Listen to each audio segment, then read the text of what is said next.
We're hearing a lot about Legionnaire's disease lately. Now, right now, officials in New York City are investigating a deadly outbreak at several buildings there. But what exactly is Legionnaires? Well, now I'm joined by Shawnna Rhine. She is with Southern 7 Health Department. Shawnna, welcome to the show today. Thank you very much. Can we just start out by kind of explaining what Legionnaires is? Well, basically, it's a bacterial lung infection that develops after consuming the Legionella bacteria. Okay. What symptoms come along with that? Very much the symptoms that you would see if you were to have a cold, flu, maybe COVID, as far as it being a respiratory type infection. Now, it can spread to the gastrointestinal tract, so you may even have stomach, flu-like symptoms. Okay, well that does not sound that great. No, it don't. How is that spread? You said it was through the virus. How do you contract that? Well, basically, first off, the Legionella bacteria develops naturally in the environment, so you can consume it. Most likely you're going to get it through a water treatment facility, through a contaminated water supply, but you can get it naturally in the environment.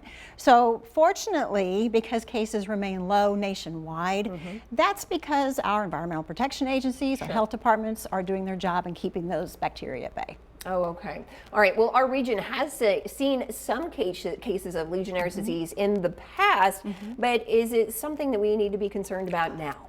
Not right now. Okay. No, we're not seeing it in our region. I don't even know of any reported in the state of Illinois at this time. Oh, really? Right. Okay. Now, along with those symptoms, what do we do if we develop those symptoms? Do we need to, first thing comes to my mind, if it's something I'm not aware of, I'm calling the doctor. Sure, yeah. Anytime you have symptoms like a respiratory infection or a stomach infection that lasts more than a few days, contact your doctor and get tested. It's a simple urine test, and if it turns out you test positive, your doctor will prescribe antibiotics and it'll clear up. Now, for some patients, it does worsen, especially if you're somebody that has an underlying health condition, that's fair. Immunocompromised and so on. You might experience hospitalization with it as well. Now, are there people who are at risk for this more than others? You mentioned about underlying health conditions. Right. Yeah, the biggest risk is just consuming that bacteria. So as long as you're not drinking contaminated water, you should be fine.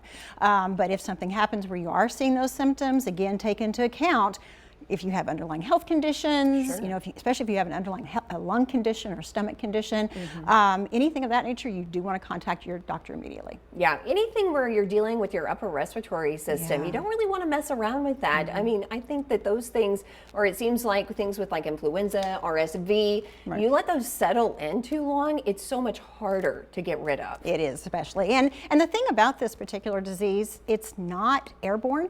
You can't spread it to somebody else. This is something you have to ingest. All right, so it's not something that you can spread from, I don't know, sharing a drink with your buddy or something like that. Only if that drink is contaminated. Okay. Oh, there we go. There's the caveat to it, right? Yeah, so be careful in that respect. All right. Well, is there anything else that you'd like to add about this, or a place where people could maybe get some more resources about Legionnaires? Sure. Well, first thing we always tell you, if you suspect there's a contaminated water source in your environment, contact your local health department.